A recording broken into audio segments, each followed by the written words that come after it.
topics and opinions expressed in the following show are solely those of the hosts and their guests and not those of W4CY Radio, its employees, or affiliates. We make no recommendations or endorsements for radio show programs, services, or products mentioned on air or on our web. No liability, explicit or implied, shall be extended to W4CY Radio, its employees, or affiliates. Any questions or comments should be directed to those show hosts. Thank you for choosing W4CY Radio.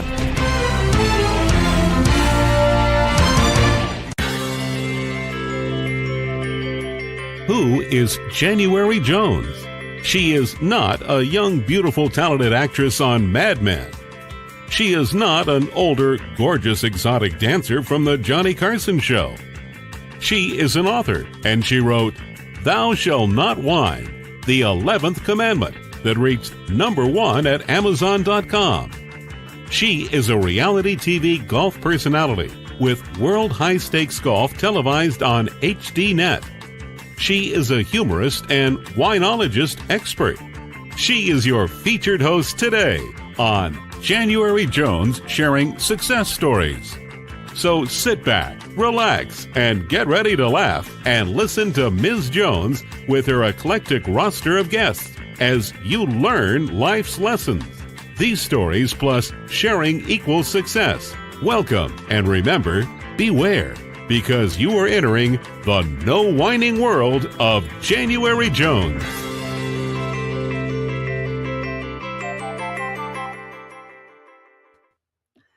Hello, everyone. I hope you're having a glittery, glowing day. As many of you know, I've created a new brand, the Glitter Granny, that we'll talk about later during the show. Now for my listeners. Let me ask you a question. Are you ready for 2025? I am. I'm really looking forward to it. What do you know about numerology? Would you like to learn more about it? Well, you're in the right place today. Tell me, who is your favorite celebrity? Are you a Swiftie? Well, it turns out I'm a Swiftie through osmosis because all of my grandkids love Taylor Swift. Actually, I think she's incredible too. Have you ever heard of a book entitled Wisdom of Numerology? If you can answer yes or maybe to any of these questions, then you are in the right place. And I'd like to welcome you to January Jones Sharing Senior Success Stories. Now it's time to rest, relax.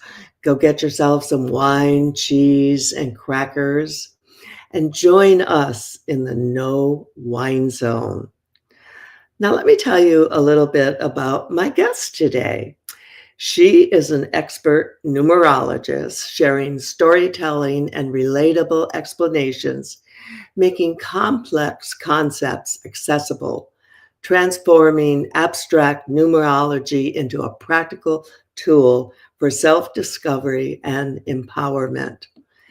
It's my pleasure to welcome to the show today, Suzan Owens. Hi, Suzan. How are you doing today? Oh, hi, January. I'm just great. It's a fabulously sunny day in North Idaho. So when the sun shines, we all smile. So this is what turning out that 2025 is my year for numerology. Last week, we had Reverend Sue Fredericks on doing her show about numerology and promoting her book. And now this week we have another Suzan. I'm very comfortable with it. You know, my best friend's name is Susan. So this is all working out. Well, share with us, Suzan. I know you're in Idaho now, but where were you born and where does your story begin? Oh my gosh, that's a long time ago. In fact, when I saw that this was a senior success, I thought, well, I'm not a senior. And then I have to remember I'm 68 and I think that considered senior. I just don't think myself as a senior, you know, that kind of thing. But tell me about it. I've discovered that all four of my children are seniors.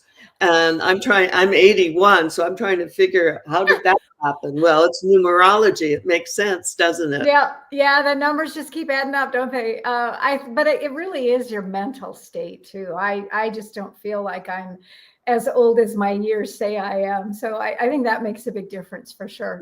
Sure. But actually, I was born in Idaho, but I was raised in Washington State, and then traveled all over the world. I've done lived in a lot of different places, and of course, my children and my grandchildren are in Coeur d'Alene. So here I am, and it makes sense to me. I always seem to come back to this area. It always feels like home, although there's other places on the planet that I call home too. But this one, and it's again stunning. It's stunningly beautiful here. So we were fortunate enough to be in Coeur d'Alene, and we played in a golf tournament there. Oh.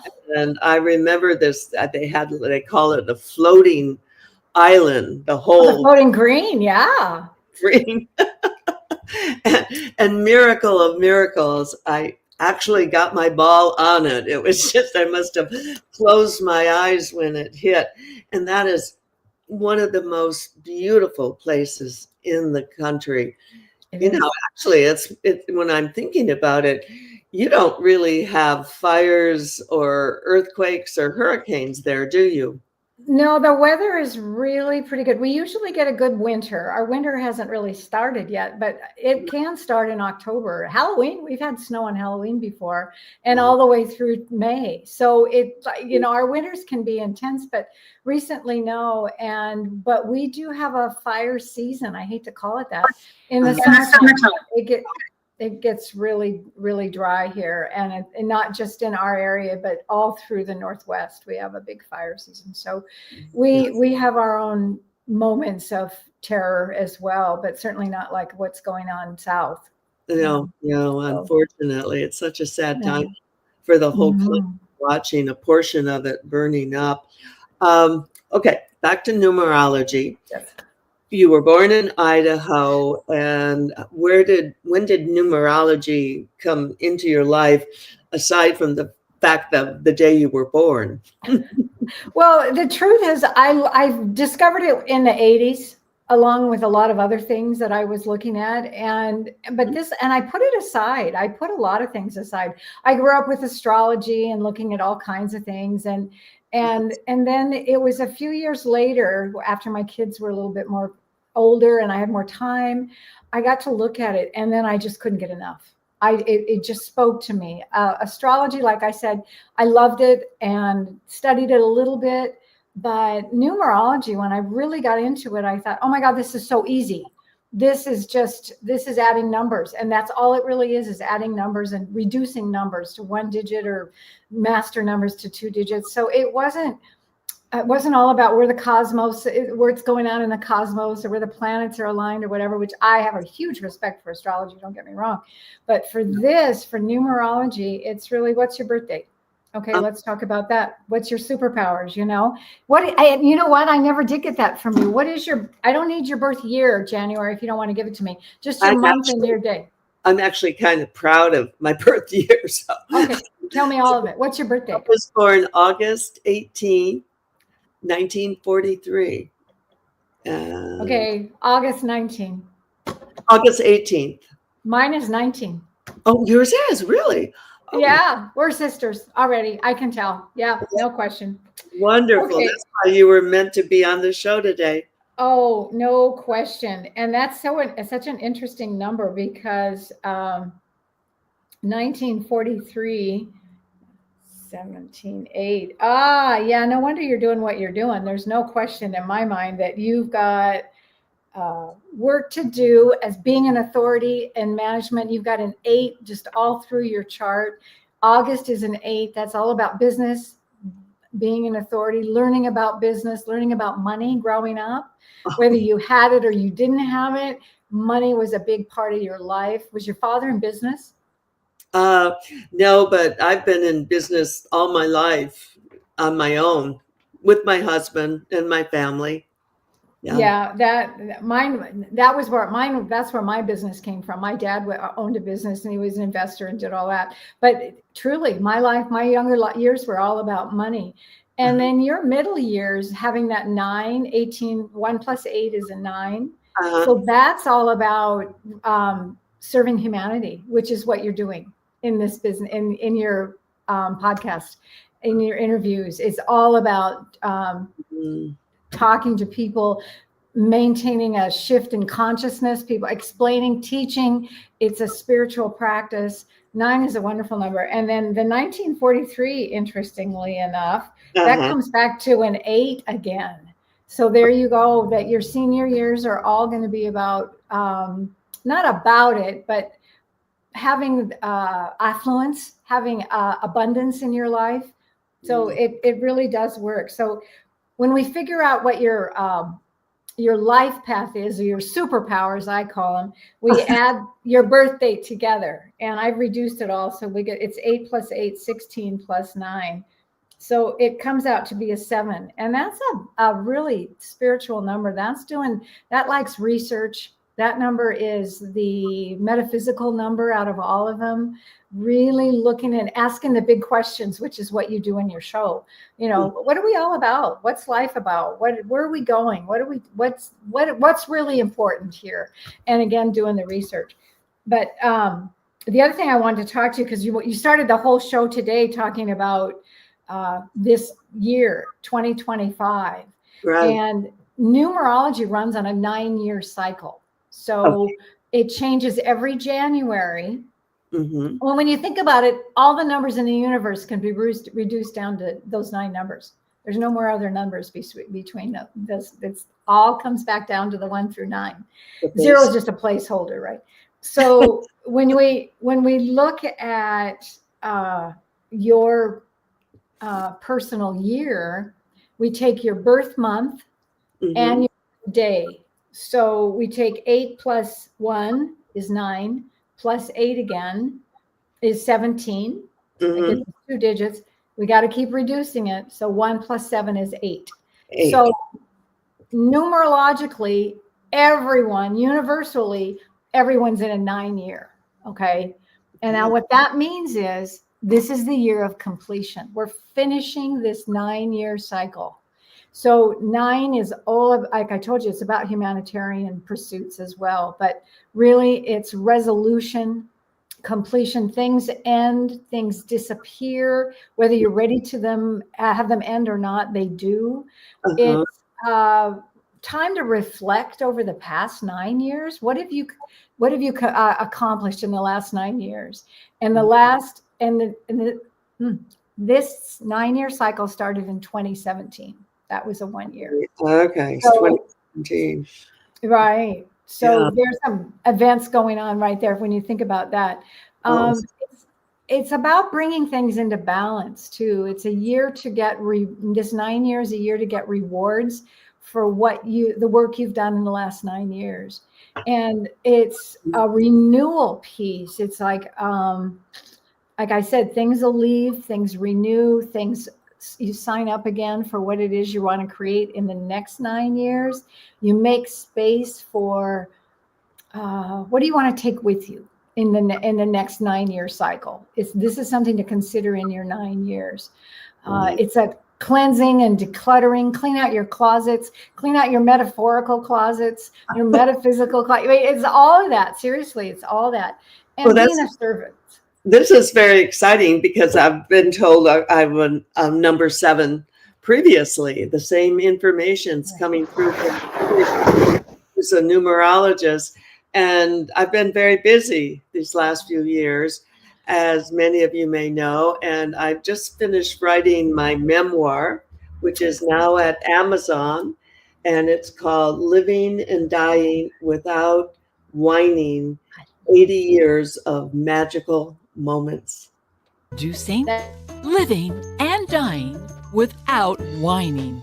A memoir, 80 Years of Magical Moments, written by January Jones. Patriotic moments, revealing moments, thrilling and comforting moments, sassy moments, the age of Aquarius, exciting moments, reality moments, career moments, touching moments. With many, many more magical moments. Available at Amazon.com and Audible.com.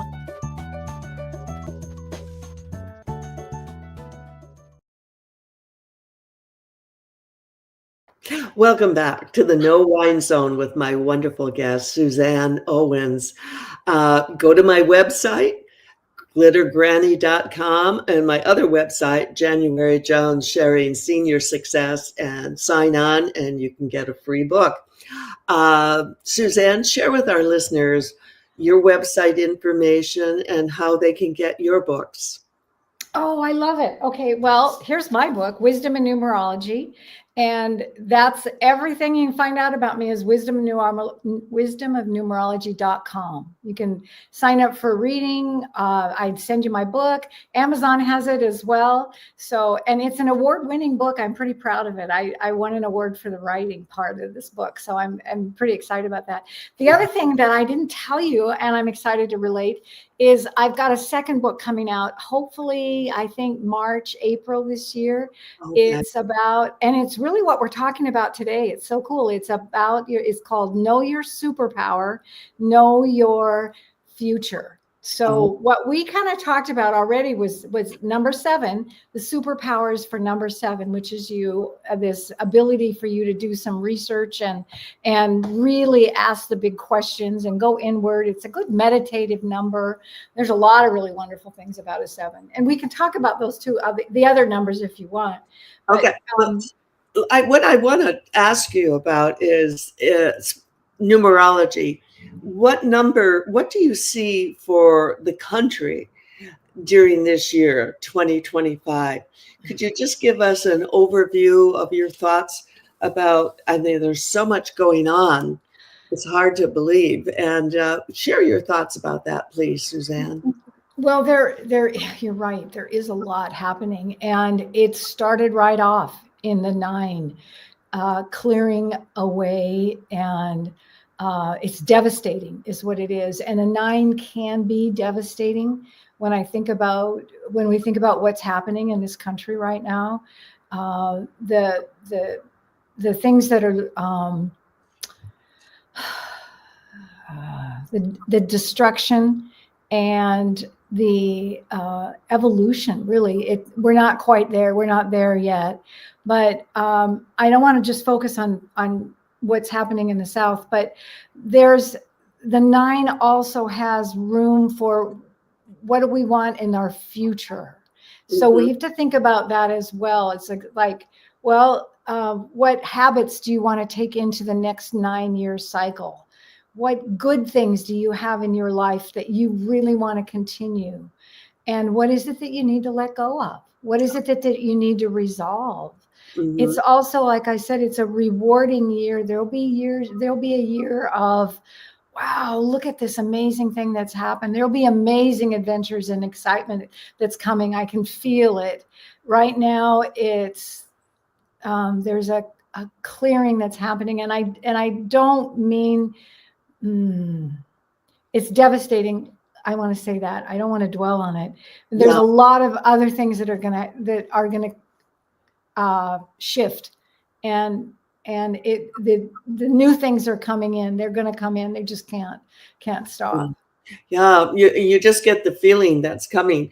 And so much of this, I think, is related to climate change, with it happening in the world, weather conditions, actually the unsettling, the political and the dynamics of the country itself, I think, are being tested incredibly. It's just a fascinating time to sit back. I've been working on, that was my 7th book that I just finished, and I have other books ready to go. And I try to keep busy. And isn't that an important part of surviving this whole experience we're going through? Absolutely. And the thing that I've been really focused on, and it was since November, basically, because I had a lot of friends that were shaken by the results. And I told them, and this is what I said, and I'm going to say it out again, is that this time is a time for light workers to come together. We're all light workers, right? Millions of people are light workers. And this is a time for us to come together and stand strong. And I think if there'd been a different result, we would have relaxed. We would have felt, oh, okay, everything is fine. And it's not against anything. It's not about being against. And I'm a very positive thinker, trying to, in everything that's going on. It's about coming together and shifting mass consciousness in bringing in the light. And that's what this has really been about. It's not a time to relax. It's not about, you need the rejuvenation, you need to relax, but it's not a time to just sit back and let all of this happen. It's a time to be really conscious about bringing in the light and staying together as light workers. And I think that's what this is showing us as don't relax, don't give up on any of this. It's coming together. It's a time to come together. It really is. And you're so true, so right, because so many people are depressed, that I've run across. And I think you have to, when these things happen, you have to look at it from a different angle and consider the opportunities. And as you said, expand your thinking, and people need to open up more and be receptive. If you put it out there into the universe, it'll answer. You'll get the answers. You just have to listen. And sometimes you hear not what you want to hear, but the things that you should hear will come through. And that is why, now it's numerology. When people are interested in this, I know you've written an incredible book, and there's so many other books. Where did you start? How did you start to study it? Did you study with someone, or it's not like you can go to school and take numerology? I know, and there should be classes. I'd love to start a school. In fact, I will. Next year, I've got classes coming, and maybe even this year. We'll see. But I found books. I have a huge library that I've studied, and then I found a couple of authors, oddly, that lived not far from me, and that wasn't the reason. I was really enamored with their books, and then I found that they lived close to me, and I said, "Are you taking students? I need a mentor." And so I did learn a lot from them, and I agree. I think numerology needs a school. So I'm bringing it out. My intention this year especially is to bring it out into the mainstream, to have more people understand, because we talked about you being in an 8-year. Now, everybody has their own personal year. We all have the 9 universal year, 2025. Okay. But when we add your birth month and your birth date together with 2025, we get 8, which makes you in an 8-year. Now that really interestingly, January, carries a little more weight than the universal 9. Really? So what you're going to find this year, I have to tell you, what you're going to find is this is a year for you to expand your business and expand your ability and expand your authority. It's an excellent year for you to publish your book and use that as your platform to expand your brand and really, really grow your brand. Last year, my personal year actually is the same as the universal year, just the way the numbers add up. So I went through an 8-year last year. Well, that was my year to really launch my online business. And I've got, build my followers, build my brand, do all of that. And I've done that. And it was a huge amount of work, which, get ready, girl, you're going to be busy. That's just how it works. And in 8-year, it's about putting out there. It's a physical experience. It really is. It's about working hard. So what happened when the new year came in, it was the most amazing feeling. It was like, I could just relax. I felt this big sigh, the push to do that. The numbers, I could feel the numbers, the push to really keep building and doing things. Slow down. It stopped. It's not like it's over, because I'm still got a lot to build on for what I'm doing. Mhm. But the nine is more receptive. It's a receptive number. I want to say it's more feminine. Like I said, it's receptive. It's more connected spiritually. It's a very spiritual number because it's dealing with humanity and the greater good. So when you think about that, and then next year, 2026, 2 + 2 + 6, that's a 1, or a 10, which is a 1. So that's new beginnings. That's going to be a big year. So think of it that way, that this year is about endings and completion and change. There'll be some changes, but that 2026, all brand new beginnings and a year to create what it is we want to create for the next 9 years. Oh, So well, things as I said when we started off, that I was very excited about this year. And it's interesting. I'm 81, so all of a sudden I've got this energy and I've got all kinds of things running through, ideas, potential projects, thoughts. I feel, actually, I feel just like you said, I feel much younger than my age. And that's perfect. That's exactly how you should feel in an 8-year. I'm ready to go. I'm ready to do it. And what you did in your 7-year was you wrote your book. That's perfect. What you do in a 7-year. It's a time to go inward and to really reflect on what it is that you really want in your life. And again, do the research, which is what you did. So that you're right on the numbers. And a 6-year, all about home and family. Handling the relationship, big relationship year in a number 6 year. And that's funny because we call it it's a home and family year, but it's also the marriage and divorce year, which is funny. But that's extreme, right? But you either renew your vows or you choose out in a 6 year, because your relationships, all of them are under the spotlight. That's what 6 is. 6 is all about relationship and responsibility. Well, that is so true. We've been married 54 years now, and our 6th year was all about family.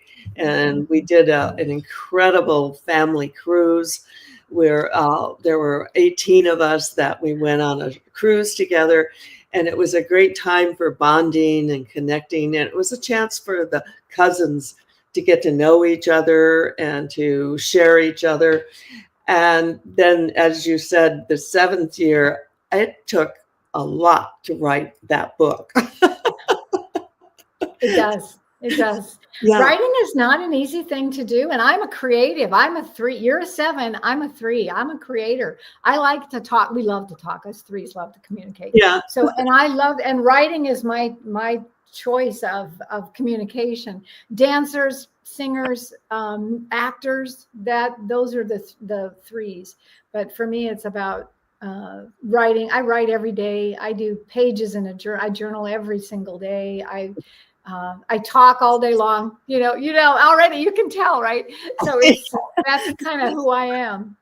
Yeah, your writing is so therapeutic for everyone. And that my book came about because my daughter had signed me up for a program where you can ask 52 questions. So you have 50 per week, one per week, per year. And so I was busy writing. That's a lot. That is a lot, because there's a lot of ways to answer one question. And to give yourself a whole week to answer one question, there's a lot that can come out of that. That's wonderful. What a fun thing to do. Incredible exercise. Right now we're going to take a break. And one of the things I did create in this past year was my brand, Glitter Granny. And I'd like to share that with everyone now. Welcome to Glitter Granny Gifts, to give or to get. Hosted by January Jones, aka Glitter Granny, and her Golden Doodle Ginger Ale. If you're a granny who wants to glitter and glow, it's time to join us for a sparkling shopping experience that will be unique and so very special. Whenever you need a spectacular gift, Granny will help you find it. Along with gifts for family, friends, and holidays, there are even glitter gifts for coworkers, in-laws, doctors, and you can even find something for your friend who has everything. If you need a really good gag gift, you'll find it here. Hats, canes, shoes, accessories. Now, just go to glittergranny.com and check it out.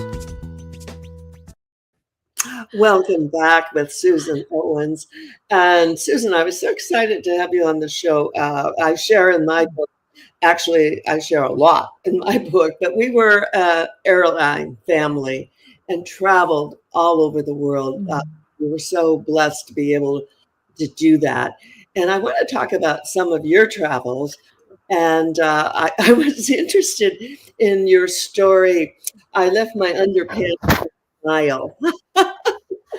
You know, that is a funny one. I was living in Egypt, and it's compulsory. When you go to Egypt, you do a Nile cruise. You just have to. That's just it. It's like I said, it's mandatory that you do that. And this was quite a while ago. This was before, I think it was flip phones. Okay, so communication, cell towers, not at all what it was today.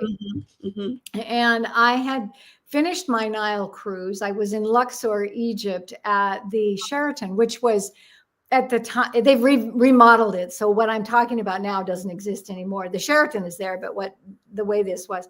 Anyway, I had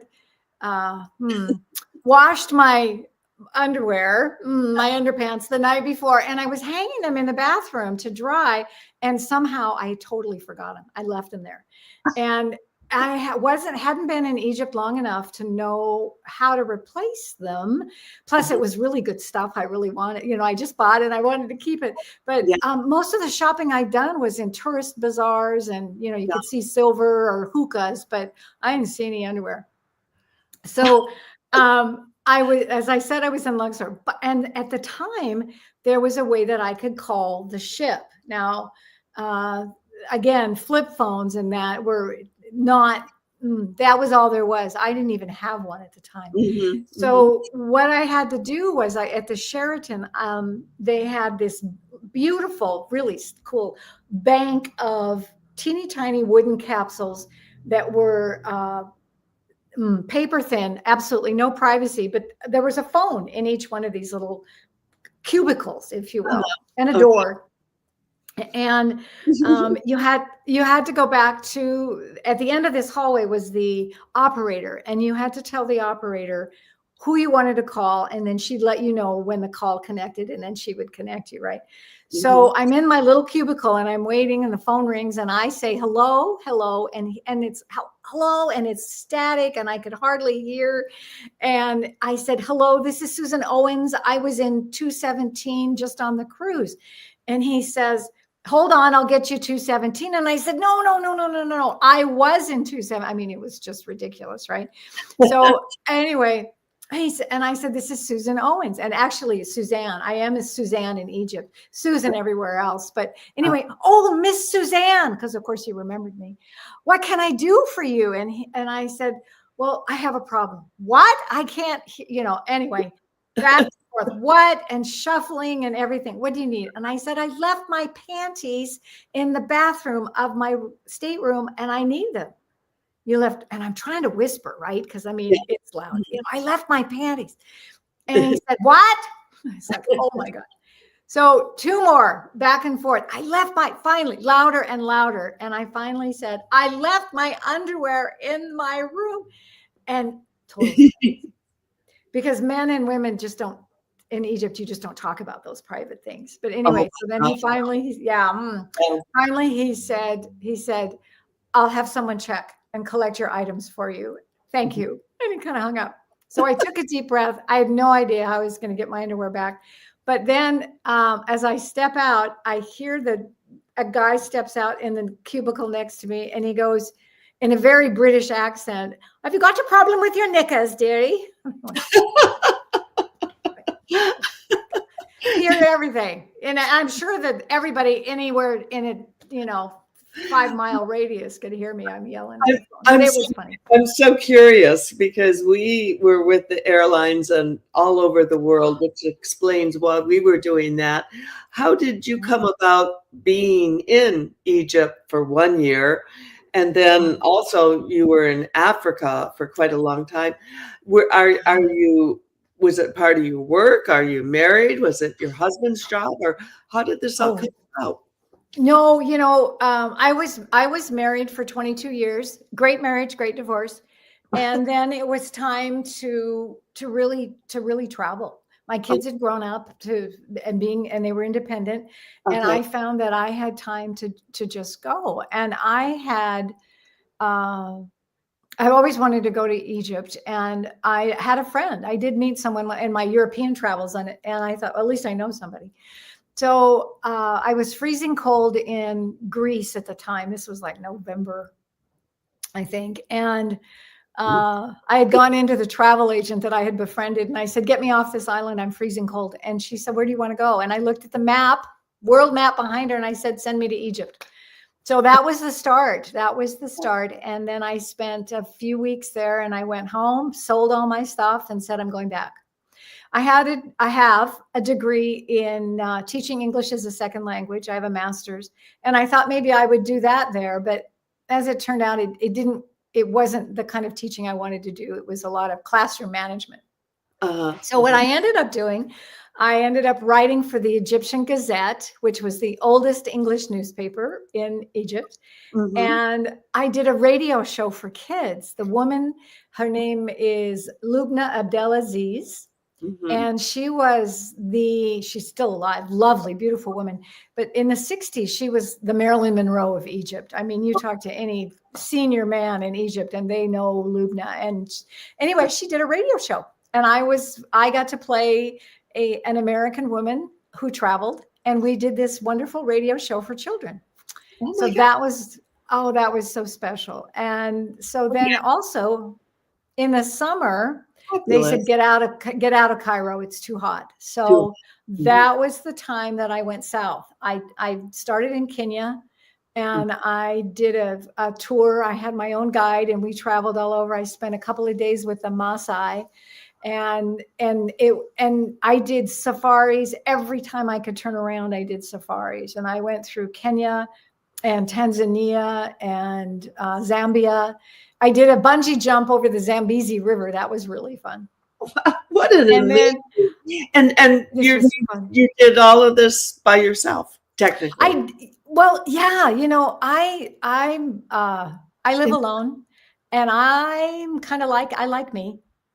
And I'm just selfish enough to just go, yeah, I can just go do whatever I want to go do. And I have never felt unsafe anywhere I've been. Everywhere I've gone, it's been fabulous. And I think, and I'm not overly cautious, but I'm cautious. I don't go to a new city in midnight. I mean, I pay attention to things.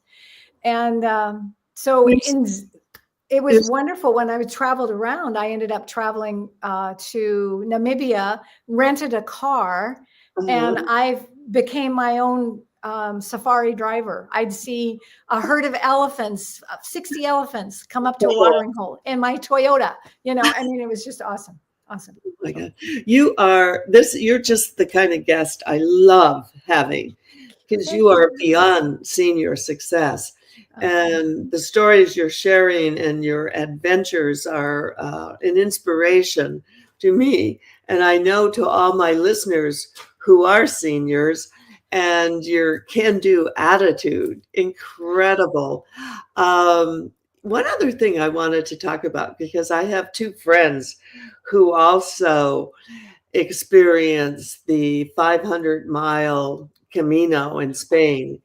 And tell me a little bit about that before we close out the show, because they did it in a spiritual way. They were praying for help for their daughter who had terminal cancer, and they experienced it, and you did it. And tell us about it. How long did it take? And have you written a book about it? Well, that's coming in my memoir. And that is coming. I promise. There's a memoir coming. I have a couple of things I have to write first before the memoir. And I have to live a little longer before I write my memoir. But anyway, I'll tell you a story. Don't write your memoir till you're 80. Okay. I think you're right. I still have a lot of things I want to put in it, right? I've got to do that I want to put in the book. Interestingly, I did the Camino in 2016, a 9-year. It was a completion piece for me. The first time I'd heard about the Camino, I knew I was going to do it. It was a knowing. It wasn't a, oh, I want to. It was a knowing. And then I forgot about it. That was like in the early 80s when my kids were little. And then when it came to me, I got started thinking about it again in the turn of the century, the 2000s. And I thought, all right, I'll do it before I turn 60. And then, well, shoot, that came up really quick. I'm going to turn 60 this year. I better do it. And so I did it in the springtime, which I liked better. It seemed like the spring and the fall were the big times of year to do it, but I like the spring. And there's 3 parts to the Camino. Okay, let me start over a little bit. I practiced, I worked out, and I could do 5 miles without any problem. That wasn't a deal. I didn't really carry a heavy backpack. That wasn't my thing. But the first day was killer. You go over the Pyrenees, and I was not prepared to do that. It was huge. But I met a fabulous man named Graham, who was an Australian, and we met, and he got me through. He was strong enough, and I pushed myself, and we got to that first night in Roncesvalles. So let me say, there's 3 parts to the Camino. The first part is the physical part, and it really is it's a big test on your body. It was 3 days of my body saying, what are you going to do? You're killing me. That first night I took the miracle drug Advil. I and a glass of wine, and I woke up the next morning and I could go again. And that was how it was. By the end of the day, I was just practically dead. No, but next morning. Did you and Graham do it together, the whole thing? He was only doing the first part of it. So I kept going, and then he managed to get sick, I think, but I kept going on. And it was when I finally hit Pamplona that there was a big celebration in the city. There was a parade and all this. And I thought, oh, this has got to be for me, because this was a milestone that I actually hit it. For sure. And now it was, and then and then my body, I woke up on the 4th day and my body said, oh, okay, I get it. I know what you're doing. We can do this. We can do this. Because I walked anywhere from 10 to 15, 19 miles, I think was the biggest day I had. Wow. And the idea was you just get done by about 3 o'clock in the afternoon, find your lodging and settle in for the night. But the first section I told you was physical. The middle section is mental, because that's walking through the middle part of Spain, the plains. And it's a challenge because there's not a lot of things happening. You just keep your mental state. A lot of people quit actually during the mental phase. And then and then in Lyon is the beginning of the spiritual section that goes all the way into the cathedral. Yeah. And how long did the walk actually take you? I did it in 28 days. So I did, it was 29 days. And you know what's so funny about that, January, is because when I got into Santiago, I practically ran the last 10 miles. I'm not kidding. I was so excited about getting there. And I made it, something was telling me get there, because I made it to Santiago at noon, which was a huge service they do in the cathedral for pilgrims at noon on this particular day. And they swing this incense. I got a video of them swinging the incense across the cathedral. It's magnificent. Wow. And I didn't know what to do with myself. I woke up the next day and I was like, well, I'm not going anywhere. This is so weird. It was hard to adjust to not walking. I loved it. Oh my gosh, that's so incredible. I've been able to do 1 marathon in my life. I did the Honolulu Marathon, of which I trained and did all of that. And for me, 1 was enough. And I'm so impressed with your experience doing that.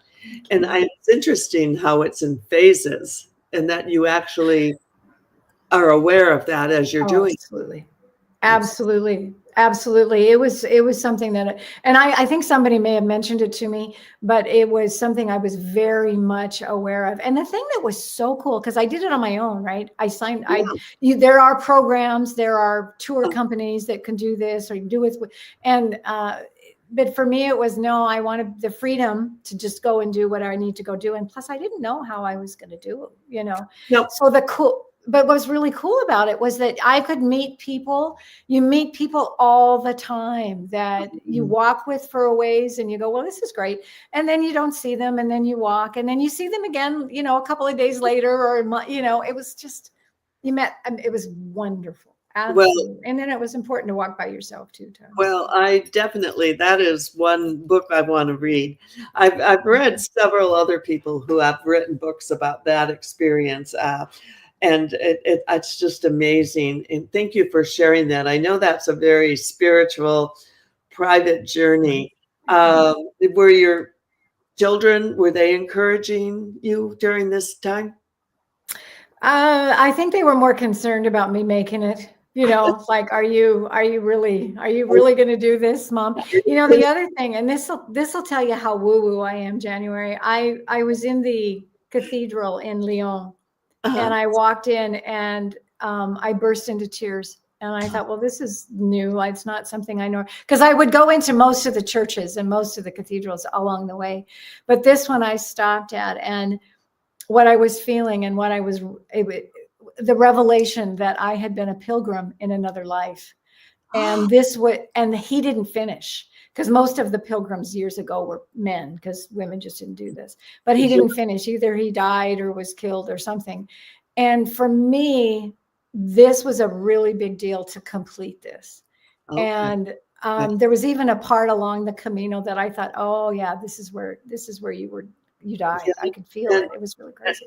And I've done regressions too. And some of the unfinished business in past lives, you take it forward, and it's a fascinating thing. And that's an incredible thing for you to share with us.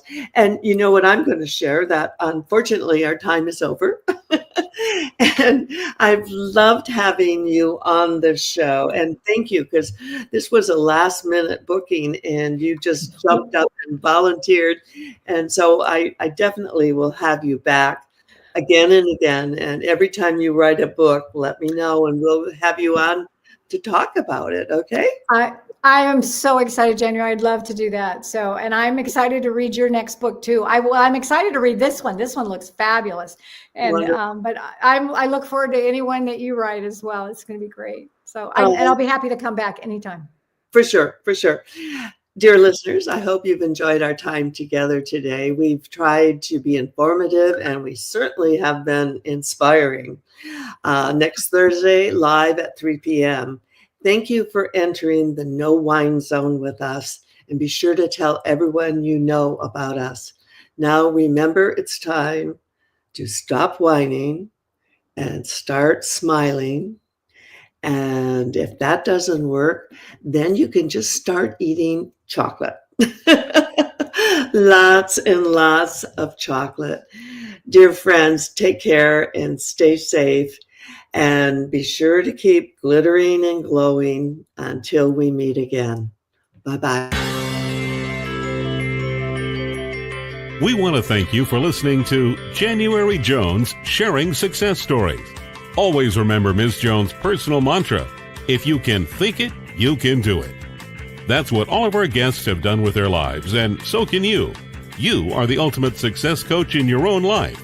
All you need to do will be to start sharing your own story with your family and friends. We hope that our guest stories will encourage you to explore an equation in your future that will combine your creativity plus connecting with others will enable you to be successful too. Always remember, your passion plus your purpose will equal prosperity as you explore the wonderful world of January Jones.